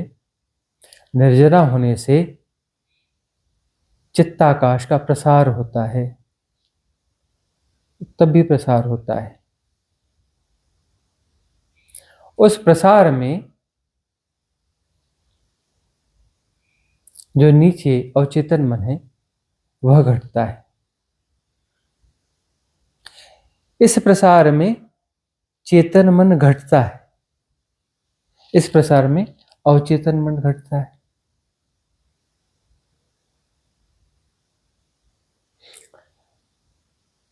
यदि तटस्थता बनी रहे, सजगता बनी रहे तो उदीणा होती रहेगी और धारणाएं, मान्यताएं, आग्रह, पैटर्न्स डिजॉल्व होते रहेंगे, चित्त का प्रसार होगा, अवचेतन मन कम होता चला जाएगा। ऐसे होते होते चित्ताकाश बड़ा होते होते होते होते होते चैतन्याकाश हो जाएगा। सारी ऊर्जा जो वहां फंसी हुई थी वह चित्त को मिलेगी। इतनी ऊर्जा के साथ चेतना का तल बढ़ जाएगा, चैतन्यता बढ़ जाएगी। चेतन मन और शुद्ध चित्ताकाश, इनका संयोजन हो जाएगा, दिव्य ऊर्जाओं का समायोजन हो जाएगा। ऊर्जा मुक्त होने के बाद, धारणा से मुक्त होने के बाद जो चेतना है वह दिव्य ही होगी, तो चैतन्य हो जाएगा। चित्ताकाश चैतन्यता हो जाएगी, चैतन्याकाश हो जाएगा। वह चैतन्याकाश आत्मा है, वह चैतन्याकाश आत्मा है। अगला प्रश्न लास्ट है शायद।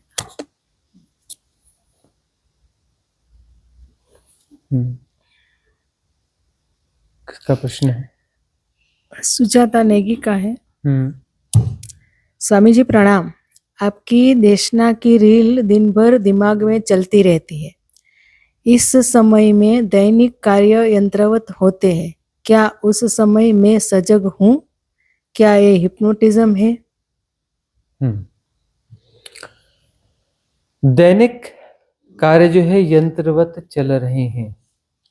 शरीर एक यंत्र है, मन एक यंत्र है, यंत्रवत चल रहे हैं, लेकिन जानना यदि हो रहा है, इस तरीके से जान रहे हो ना कि यंत्र काम कर रहे हैं। भाई शरीर का यंत्र काम कर रहा है, मन का यंत्र काम कर रहा है और जानना हो रहा है, जानना हो रहा है, तो इसमें गड़बड़ कहाँ है? जानने वाला है ना। और शरीर तो यंत्र है, मन यंत्र है, यंत्र काम कर रहे हैं, यंत्रों का जानना हो रहा है। यदि जानना हो न हो तब समस्या है। दिन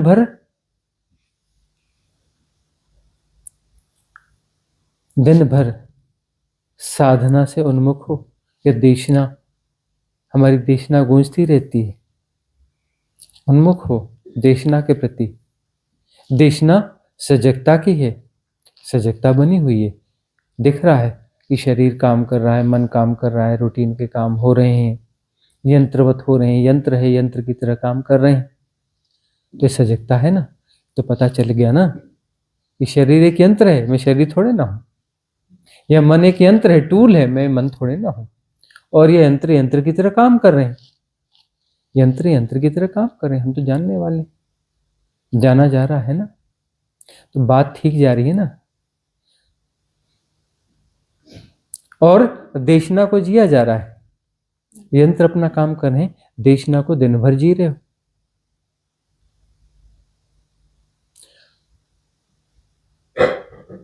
अभी तक तुम्हें पता नहीं चला सुजाता, तुम जो है श्रोतापन्न हो चुकी हो, तुम्हारी अंतर्धारा बंद नहीं हो सकती, तुम्हारा सारा चिंतन साधनात्मक चिंतन ही होगा, तुम उससे बाहर नहीं जा सकती। उसके बाहर जो तुम्हें दिख रहा है वह संसार है, संसार की तरह तुम्हें जाना दिख रहा है, संसार की तरह जाना जा रहा है।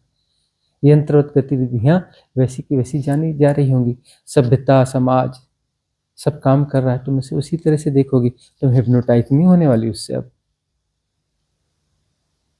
वो यथाभूत जाना जा रहा है, उसमें चिंता क्या करनी, जाना जा रहा है, यंत्र को यंत्र की तरह जाना जा रहा है। बात तो ठीक है ना, बात तो ठीक है, यंत्र को यंत्र की तरह जान रहे हो।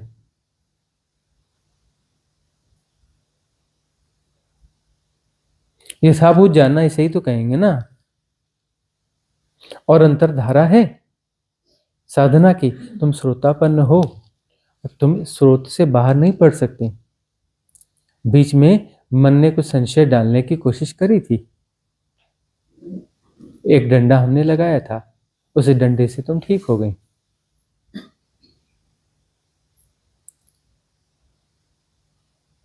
तुम श्रोतापन्न हो, अब तुम स्रोत से बाहर नहीं जा सकती, तुम्हारा चिंतन आध्यात्म के बाहर नहीं हो सकता, असंभव।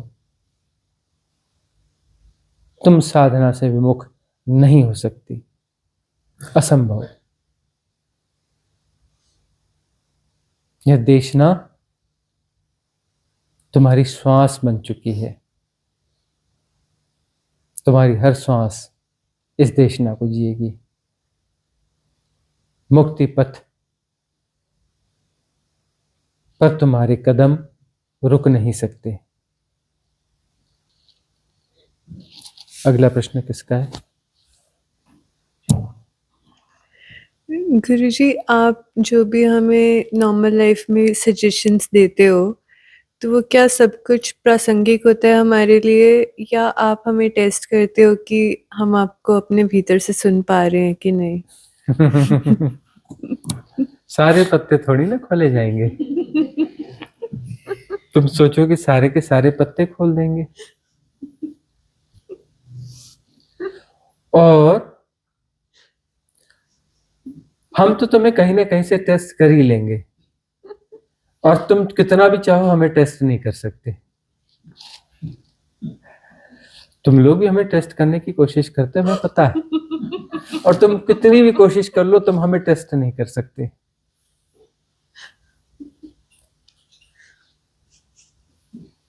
हम तुम्हें अपना जो रूप दिखाना चाहते हैं वही दिखाएंगे।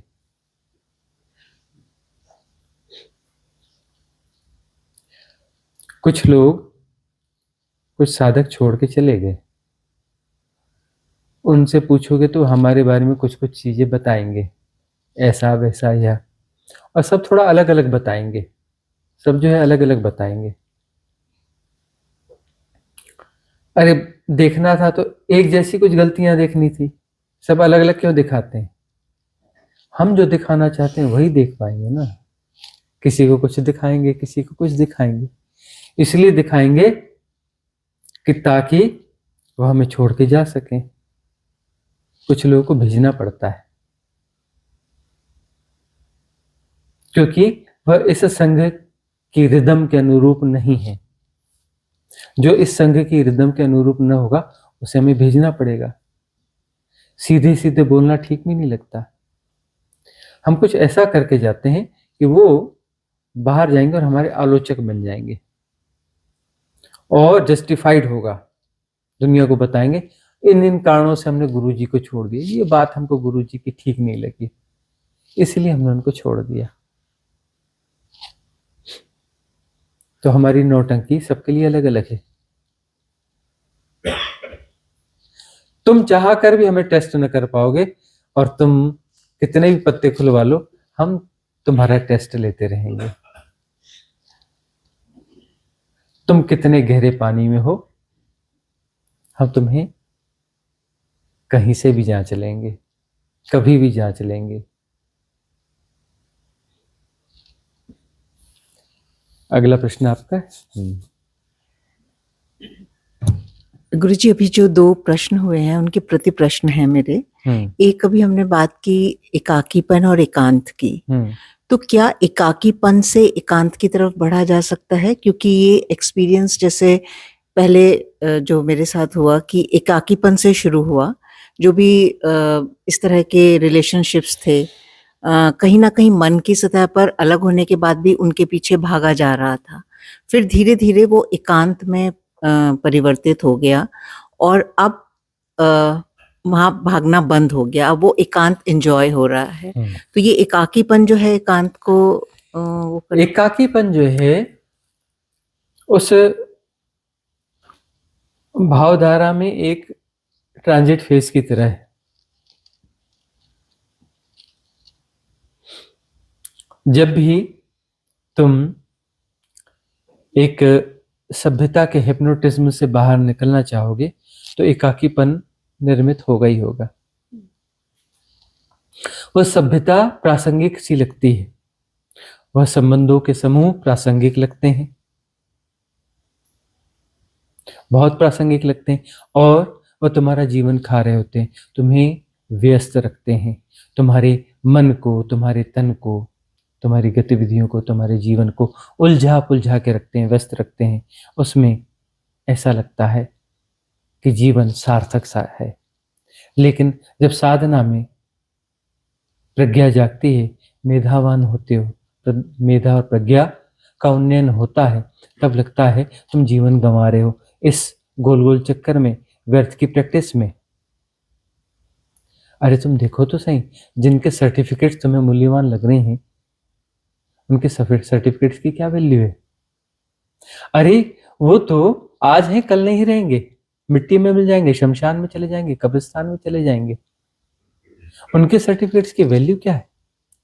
उनके सर्टिफिकेट्स को तुम बचाना चाहते हो, जो खुद नहीं बचने वाले, जो खुद नहीं बचने वाले, उनके सर्टिफिकेट्स तुम चाहते हो।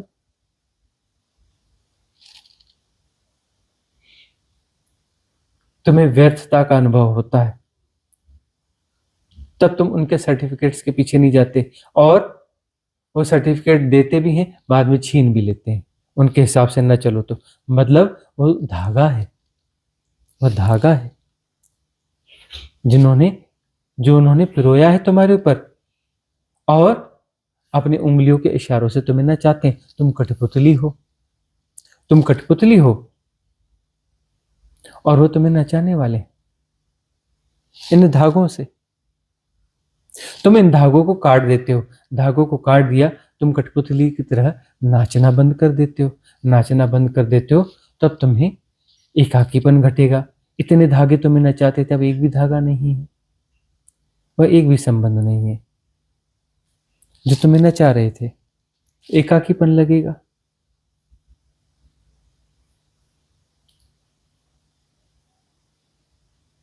तुम उसके साथ राजी होते हो, सहज होते हो, यथाभूत जानना शुरू करते हो।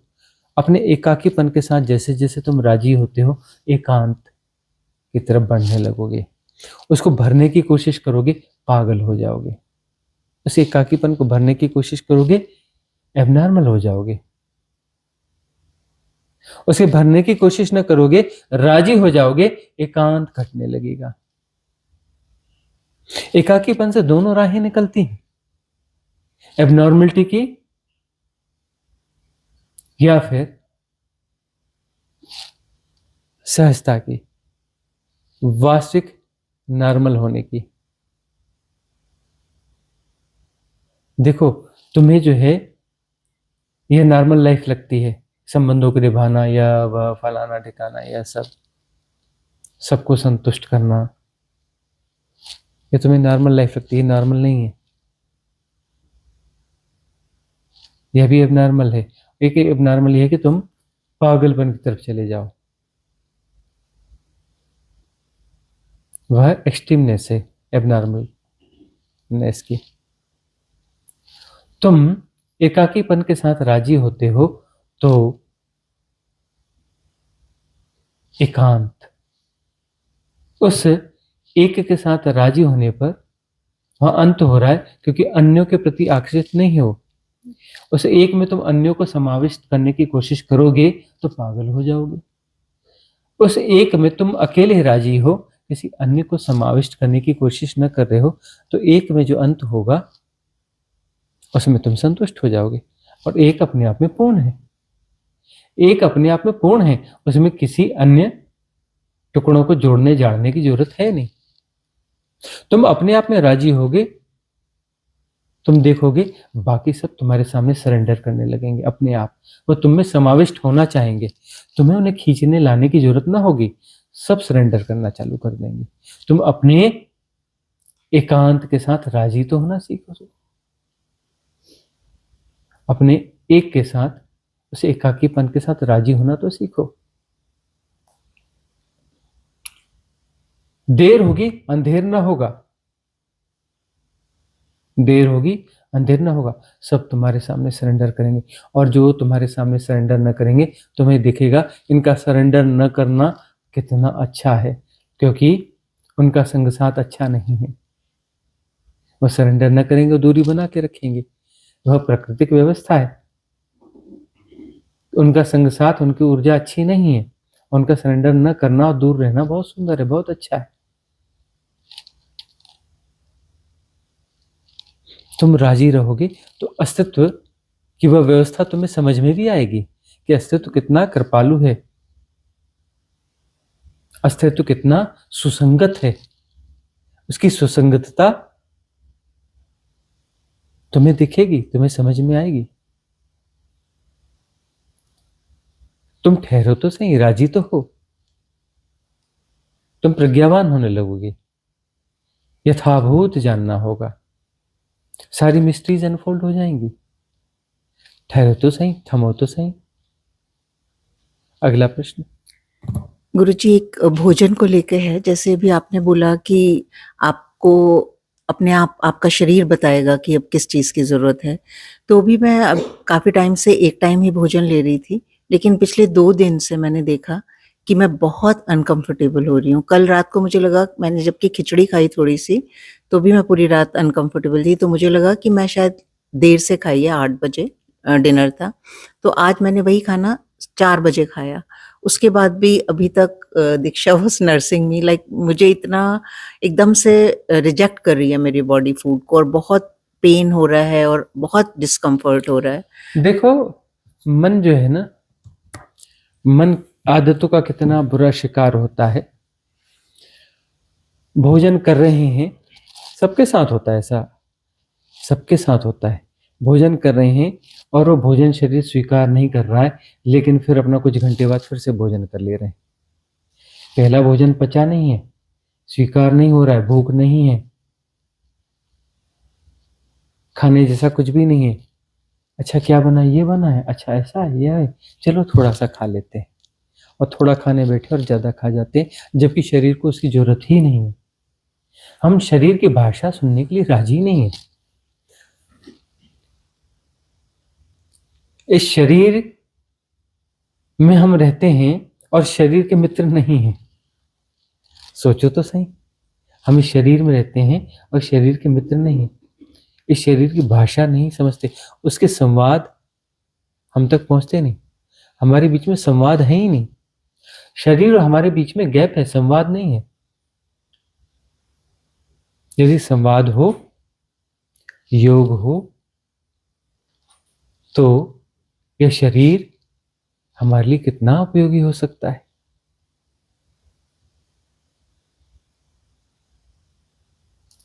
चलो प्रश्न उठा है, मतलब कुछ समझ विकसित हो रही है।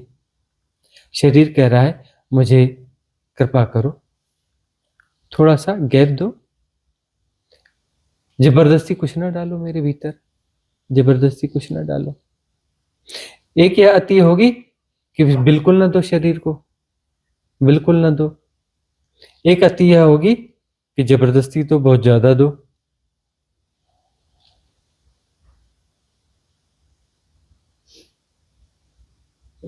शरीर क्या चाहता है देखो तो सही, कितना चाहता है वह तो देखो सही, उसके साथ मित्रवत तो हो। तो शरीर फिर तुम्हें जो गिफ्ट देगा, शरीर यदि एकदम हल्का फुल्का हो जाएगा, निर्भर हो जाएगा, तुम शरीर से ऊपर उठोगे, तो चेतना का जो उन्नयन होगा, चेतना जो ऊपर उठेगी,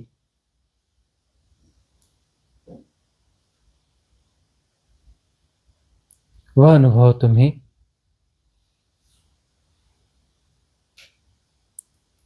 इतनी गहराई से मिलेगा और तुम्हें पता चलेगा तुम उन अनुभवों के लिए तरसते रहे हो जन्मों जन्मों से। लेकिन तुम प्रकृति में उलझ जाते हो, शरीर में उलझ जाते हो, शरीर में उलझ जाते हो इन द सेंस तुम उस शरीर के प्रति जरूरत से ज्यादा आसक्त हो जाते हो। अरे प्रकृति में अपनी विजडम है ना, पेड़ में, पौधों में, पशुओं में विजडम है, तो शरीर की अपनी विजडम है। तो शरीर की विजडम को चलने दो ना, तुम बीच में क्यों आ जाते हो? तुम परमात्मा में अपनी टांग फंसाते हो, तुम प्रकृति में अपनी टांग फंसाते हो। दो टांगे तुम्हारे पास है, दोनों टांगे फंसी हुई हैं, एक परमात्मा में और एक प्रकृति में। न तुम परमात्मा हो पाते हो न प्रकृति हो पाते हो, तुम्हारी दो टांगे हैं, दोनों टांगे फंसी हुई हैं, द्वंद्व तुम्हारा चल रहा है। द्वंद्व दो टांगों का द्वंद्व है। जब तक तुम हो, तुम द्वंद्वात्मक हो, तुम्हारे पास दो टांगे हैं और दोनों तुम फंसाए रखोगे। न तुम परमात्मा हो पाओगे ढंग से, न प्रकृति हो पाओगे।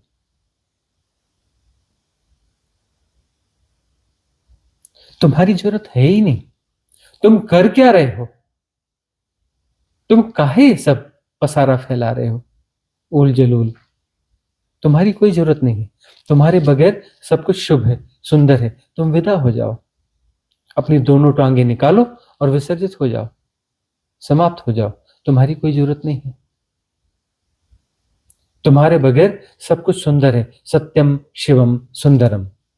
असुंदर तुम हो, तुम्हारा द्वंद्वात्मक स्वरूप, तुम्हारा होना। विसर्जित हो जाओ। तुम न रहोगे, वहां परम प्रज्ञा है। तुम हो क्या? कुछ विरूपता हो तुम। शायद परम प्रज्ञा के प्रभाव को रोक करके कोई विरूपता निर्मित हो गई। तुम हटो, परम प्रज्ञा है ही, अपने सहज प्रवाह में आ जाएगी।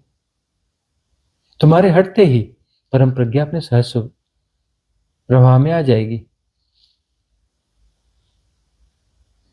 सारी विकृतियां विदा हो जाएंगी, सारी की सारी विकृतियां विदा हो जाएंगी। शरीर की, मन की, सारे साइकोसोमेटिक डिसऑर्डर्स जो है विदा हो जाएंगे। और ये सहज प्रवाह आत्मा ब्रह्म होते हुए परम मुक्ति तक चला जाएगा। चेतना कहां फंसा देते हो तुम? स्टमक में चेतना को फंसा देते हो, ऐसे काम देते हो। आत्मा में यह प्रॉब्लम है, चेतना आत्मा के चिंतन, किसके? चेतना जो है आत्मचिंतन में नहीं है, स्टमक के चिंतन में, आंतों के चिंतन में, आत्मा के नहीं, आंतों के चिंतन में।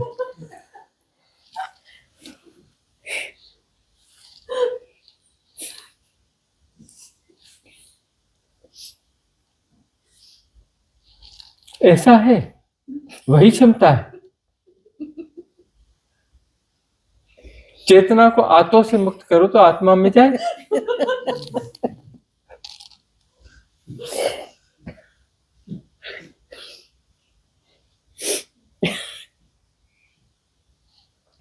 अपनी असहजता को देखो तो सही।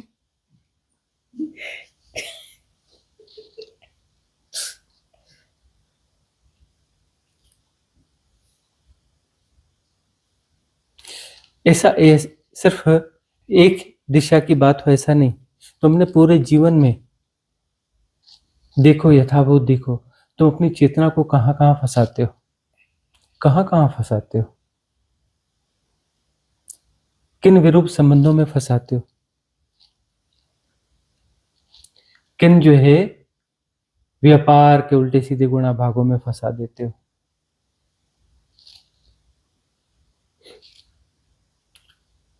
वो अपनी चेतना को बॉयफ्रेंड गर्लफ्रेंड भगवान जाने कहां कहां फंसा देते हैं। उनकी कंप्लेंट्स तो सुनो एक दूसरे के प्रति, कहां कहां चेतना को जाके फंसा देते हैं। आत्मचिंतन कहां से पैदा हो? आत्मचिंतन की जगह कौन कौन से चिंतन हो रहे हैं उसका हिसाब किताब लगा के देखो, अपने आप पे खूब हंसी आएगी।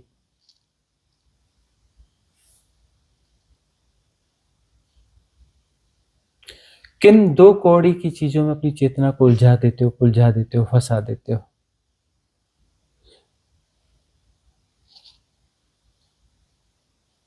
अति नहीं करना, अति सर्वर्थ वर्जित। यदि तुम शरीर को भोजन बिल्कुल ना दोगे, इसको तरलता ना दोगे, आते से कुड़ जाएंगे, वापस आतों में ही आ जाओगे ना।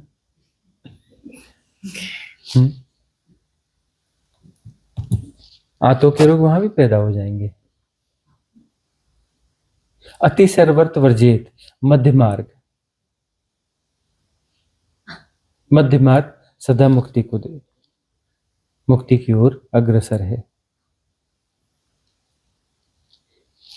गुरुजी, मैं यही आपसे बोल रही थी कि अब एक वक्त का भोजन भी नहीं हो पा रहा, तो छोड़ना ही सीधी सी पड़ेगा। बात है, अभी उपवास, फिर अब ये तुम नियम बना लो कि अब एक वक्त भी नहीं हो पा रहा, अब हम कभी नहीं खाएंगे।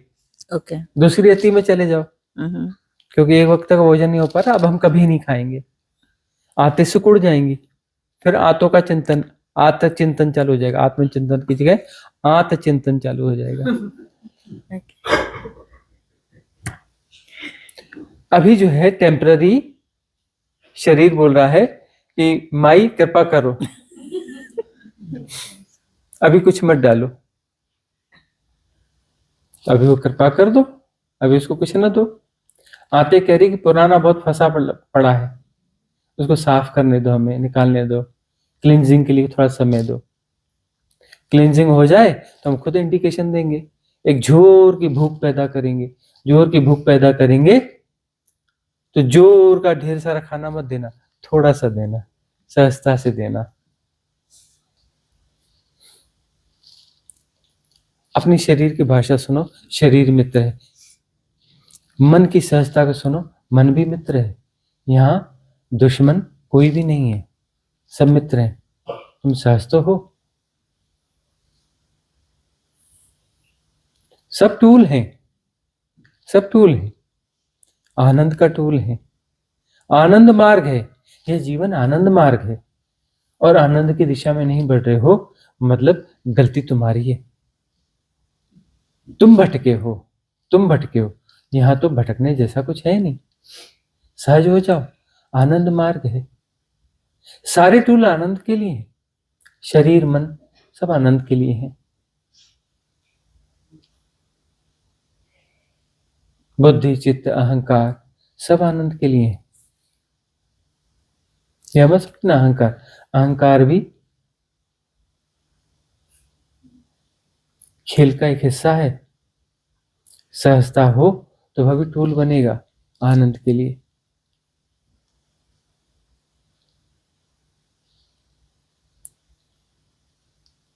यदि वह अहंकार लगातार स्पंदित होता रहे अकारण तो बाधा बनेगा।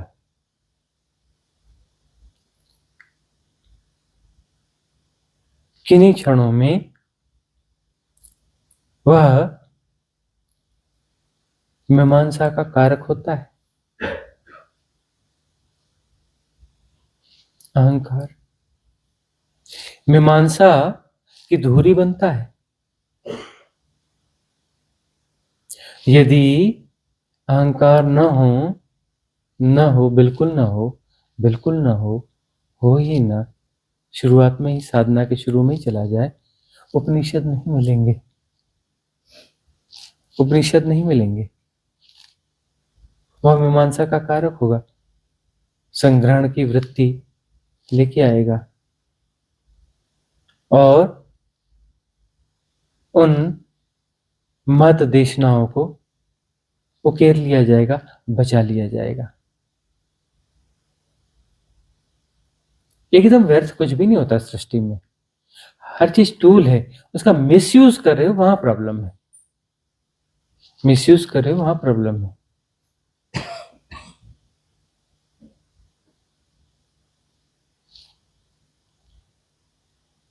आज की सभा का विसर्जन करेंगे, मंगल कामना करेंगे। भवतु सब मंगलम,